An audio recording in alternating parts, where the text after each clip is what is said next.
Holy mackerel. That was great timing. I took this right when you said that. That's funny. Look at that. Holy mackerel. How's the moon on top of the clouds? I mean, below the clouds. It's magic. Let's see. Breaking news. Let's see. Wait a second. What? Well, we can't figure out why the moon is below the clouds. I'm sure it's just a optical Oh, okay. illusion. We don't need to like go on air right now for that. Yeah, it probably is. The camera just can't handle the light. That's funny.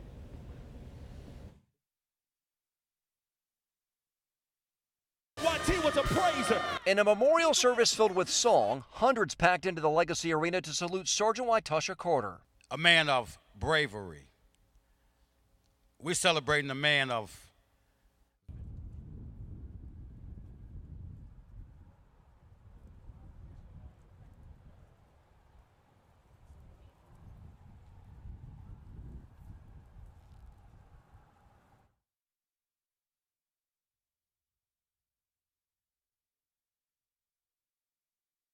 It's unfortunate we're here, but we're proud and honored to be here. Officer David Sammartino traveled from New York to be at the service on behalf of the Brother of the Fallen chapter in Long Island. We all wear blue, and it's a big hit on law enforcement throughout the whole country. New York officers joined the hundreds of others walking side by side.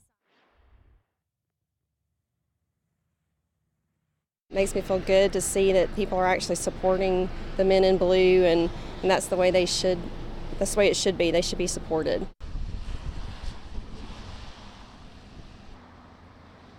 I'm really hope they felt like hope and peace, and to like know that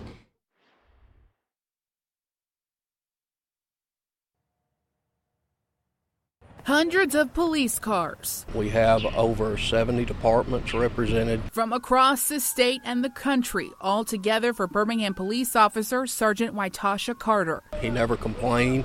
He was always looking at the bright side of things. Near and far, everyone came to pay their respects. For his family, to know that his sacrifice was not for naught. It was for...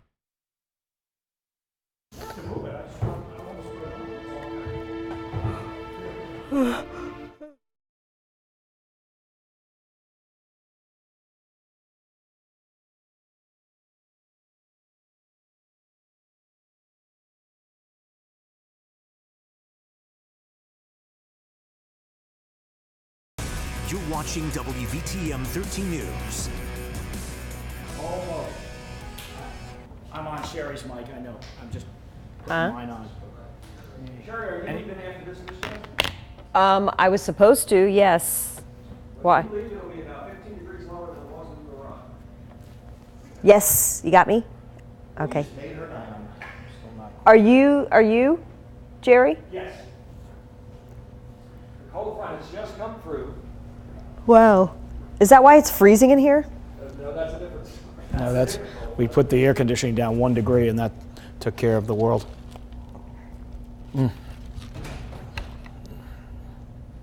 my God. That's beautiful. I actually wish I was sweating right now because I am like shivering. I'm so cold. This will enhance your performance. No, I can't deal with the heat.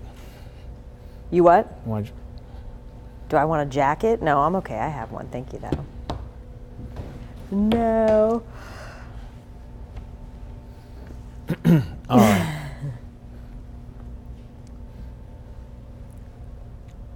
Yeah. And so love me more than Charity does. So Mary's good to go? Oh, They no? had a problem getting there. Oh, I thought she was in a different place and Adam was trapped. On day 28 of the partial federal government shutdown, President Donald Trump made a new pitch to Democrats. This is a common... Exclusive live radar, your 3-minute advantage, so you'll know first. This is WVTM 13 Live Doppler.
This is WVTM 13.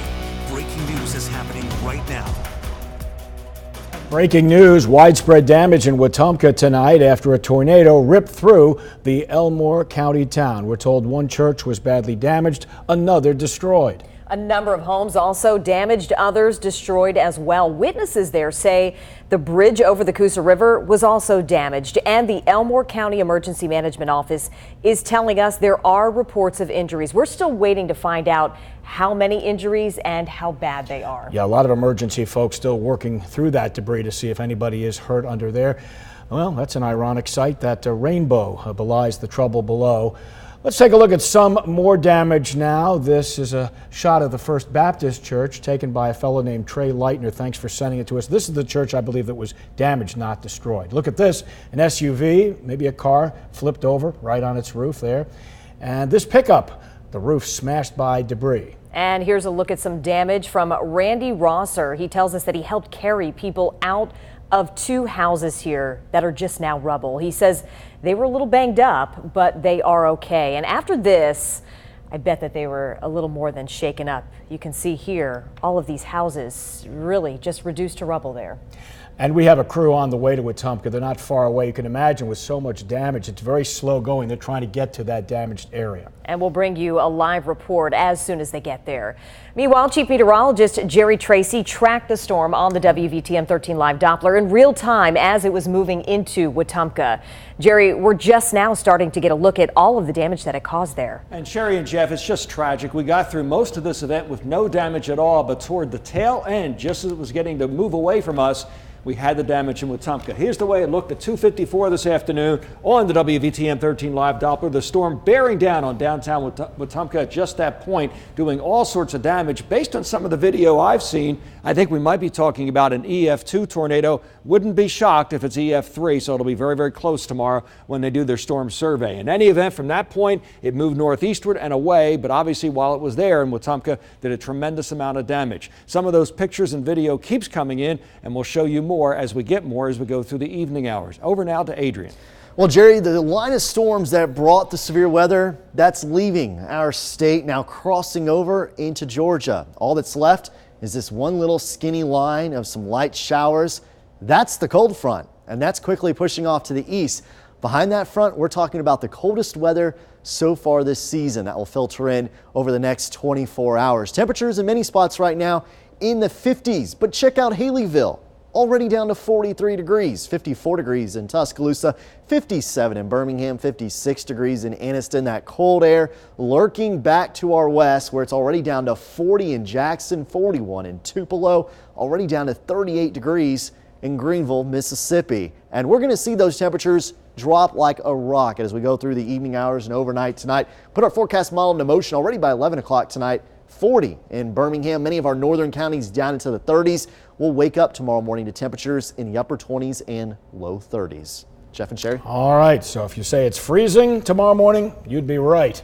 Make sure you're ready for any weather heading your way. Download the WVTM 13 app now to get access to our interactive radar and weather alerts.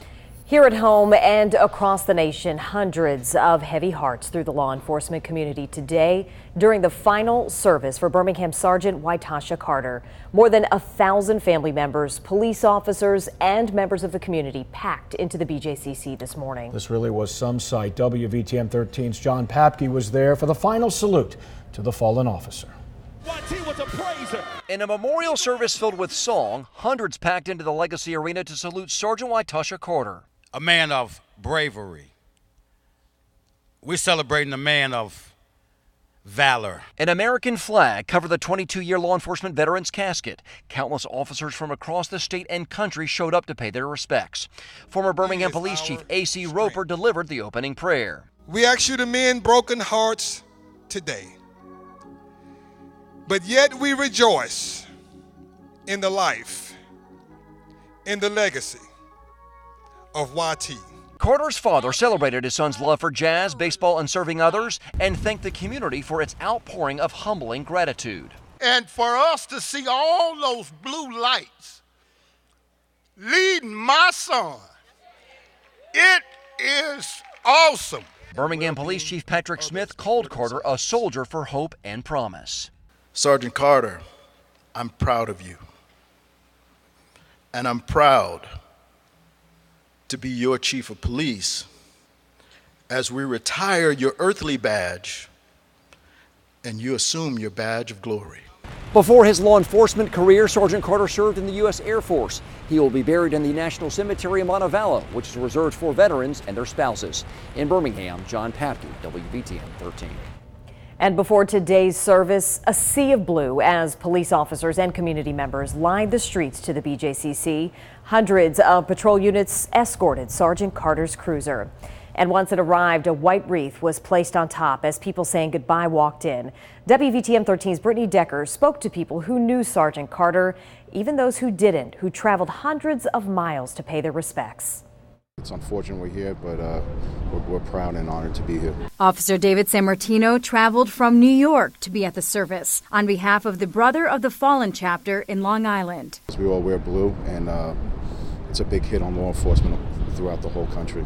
New York officers joined the hundreds of others walking side by side into the arena. Some from around the country and many from right here at home. Officers who currently serve and those who have in the past. You know, I think he's really truly a hero, and being a retired Birmingham police officer meant a lot for me to be here today. Sergeant Carter's cruiser parked in front of the building entrance and dressed with a wreath as many paused to pay their respects. It's a sad day for law enforcement, a sad day for the city of Birmingham.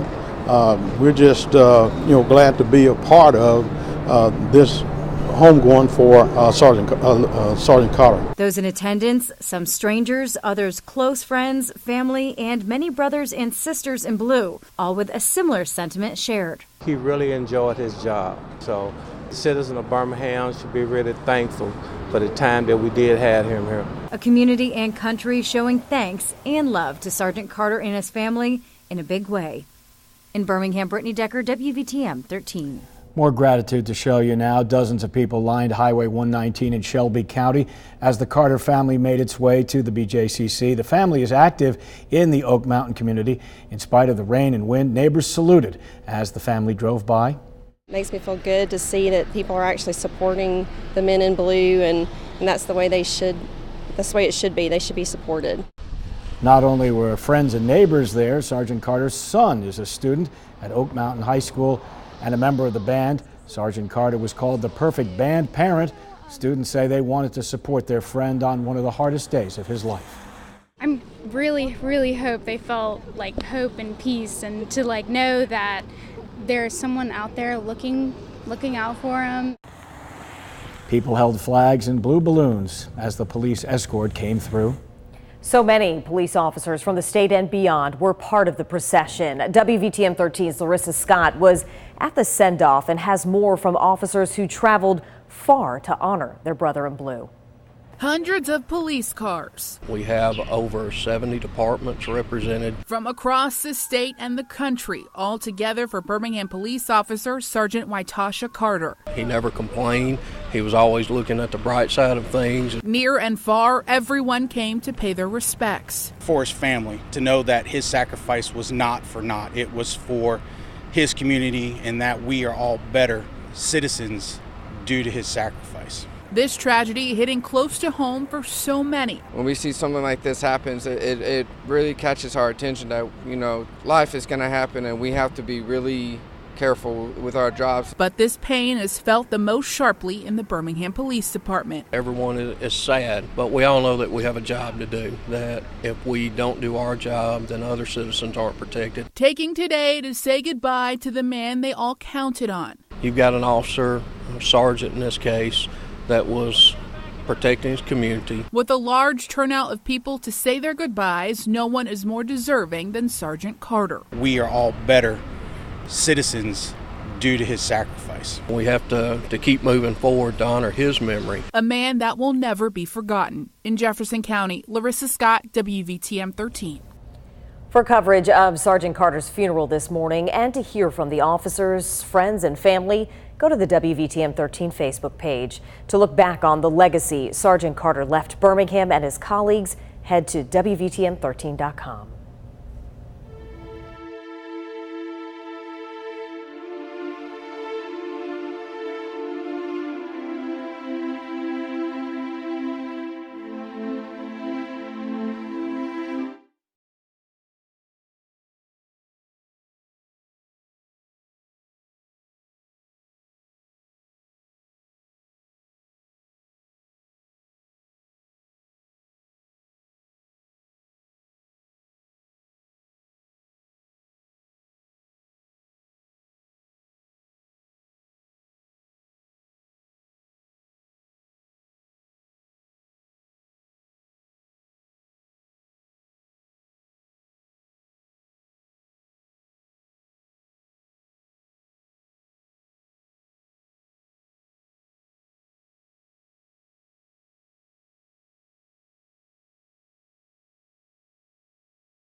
You're watching WVTM 13 News. Welcome back on this Saturday night. A tornado ripped through Wetumpka this afternoon, causing a great deal of damage. Trees knocked down, houses destroyed.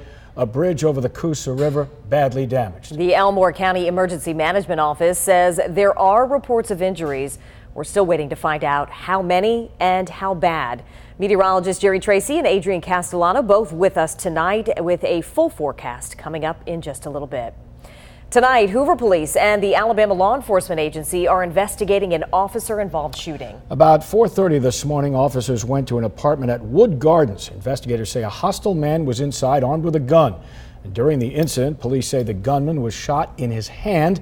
He was taken to the hospital and is expected to be okay. Hoover Police are conducting their own investigation, but any further information will be released by Aaliyah. Okay, phase 3 of the 5920 project is now officially underway. Yeah, the big build downtown already closed one ramp and another is not far behind. Closed right now, the ramp from Red Mountain Expressway to 59 South. Crews shut that down last night. And in less than about 48 hours, AlDOT will move forward with the project, shutting down the bridges from the expressway to the Interstate 65 interchange. Detour signs are popping up ahead of the closures. On I-5920 heading toward the junction, there is a sign near Arkadelphia Road warning drivers. Another sign down I-65 as you're heading north that says the shutdown is days away. AlDOT has also put flyers and posters at truck stops, rest stops, and welcome centers all over the state of Alabama. Don't forget, when the entire project gets underway and the 5920 bridges come on down, these will be the eastbound detours you will have to get used to. You'll use Arkadelphia Road, Finley Boulevard, and 4th Avenue South to get to Caraway Boulevard and then on to 5920 again. The westbound detours, you'll use Caraway Boulevard, Finley, and 3rd Avenue South to get back going that way. Stay with WVTM 13 News for updates on the big build, the 5920 project. You'll find those on our app alongside real-time traffic reports. And for updates from AlDOT, just text 5920 Bridge with no spaces, 5920 Bridge to 888-777. As people across the country march to support women's rights, President Trump is proposing a deal to reopen the federal government. But as Chris Pallone explains, the Democratic leaders are already calling the plan unacceptable. On day 28 of the partial federal government shutdown, President Donald Trump made a new pitch to Democrats. This is a common sense compromise both parties should embrace. The president's latest plan calls for funding nearly 3,000 new Border Patrol agents, 75 more immigration judges, and would allow minors seeking asylum in the United States to apply in their home countries. The president says he'll support the Bridge Act, which would allow undocumented immigrants brought to the U.S. as children to stay here for another 3 years, and would loosen some restrictions on refugees who have been granted temporary protected status. In exchange, Trump wants $5.7 billion, not for a wall, he says, but for steel see-through barriers. This is not a 2,000-mile concrete structure from sea to sea. These are steel barriers in high-priority locations. But some Democrats rejected that before the president could even say it publicly, insisting no negotiations on border security will take place until the government is open. If we do that, it shows him that he can continue to try things like this, like shutting down the government every time he doesn't get what he wants, and that's unacceptable. The president made his newest proposal as Americans marched for women's rights in cities across the country. Crowds appeared smaller than the 2 previous women's marches. It was the second straight year the march took place during a government shutdown. Chris Pallone, WVTM 13 News. Exclusive live radar, your 3-minute advantage, so you'll know first. This is WVTM 13 Live Doppler. The forward motion of these storms today averaged about 55 miles per hour, and it sure was nice to have live data to deal with that. We did indeed on the WVTM 13 Live Doppler, and now we see all this action pushing away finally into the state of Georgia and leaving. It was so tragic what happened in Wetumpka this afternoon. We had almost been done with the entire event, getting through it with no damage when that tornado touched down and did a lot of damage and devastation, unfortunately, there in northern Elmore County. All right, right now we're dealing with most of the rain moving away, as you can see. We do have this little thin, skinny band of showers coming in from the west now, moving across Marion County, Winston, Walker County, and it keeps making progress to the southeast. That is the actual cold front. That is opening the gates for the much chillier air. It's going to be a whole lot colder around here. Right now, that runs from near Pell City on southward down through Calera, down into Chilton County as well. Behind it, the air is now beginning to clear out and skies are clearing out, and it's getting a lot colder. Along Highway 280, some rain falling around Chelsea, as you can see at this point. It's not especially heavy, but a brief hard downpour or two certainly a possibility. Signal Valley Trail as well as Girl Scout Road getting some rain at the current time in that part of Shelby County, and down to the south we go in Chilton County. Same thing, not currently in Jemison and Thorsby or Clanton, but it is moving in from the west. And again, once the band of showers moves through, that's when the temperature starts to fall. You can see that dramatically now. 57 degrees in the Magic City, 55 in Alabaster, but back to the west, 54 in Tuscaloosa, 47 at Fayette, 43 degrees in Haleyville. Much colder air back here. It's going to sweep southeastward overnight. And now meteorologist Adrian Castellano is about to tell us just how cold it is going to get. Adrian. Bad news here. A lot of cold air moving in as we go through the next 24 hours. Check out some of these temperatures outside right now. 41 degrees already in Tupelo, 40 in Jackson. All these areas that you see in blue, that's behind that cold front that's quickly pushing off to the east. And as we go through the night, those temperatures will really begin to tumble already by 11 o'clock tonight. Many of us in the low 40s, mid to upper 30s as you travel north of I-20. And then by early tomorrow morning, check this out, near freezing, probably below freezing by a couple degrees in Birmingham. Several locations in the mid to upper 20s. Not much of a recovery tomorrow afternoon. We'll see sunshine, but we'll only see highs climbing into the upper 30s to right around 40 degrees, and then much colder tomorrow night, early Monday morning. Some spots could be seeing temperatures drop all the way down into the upper teens and low 20s. Our forecast model showing all that heavy rain, the severe weather pushing off to the east, cloudy skies. They'll remain for a time tonight. An outside chance there could be an isolated snow flurry or two late tonight into early tomorrow morning. Even if it occurs, no problems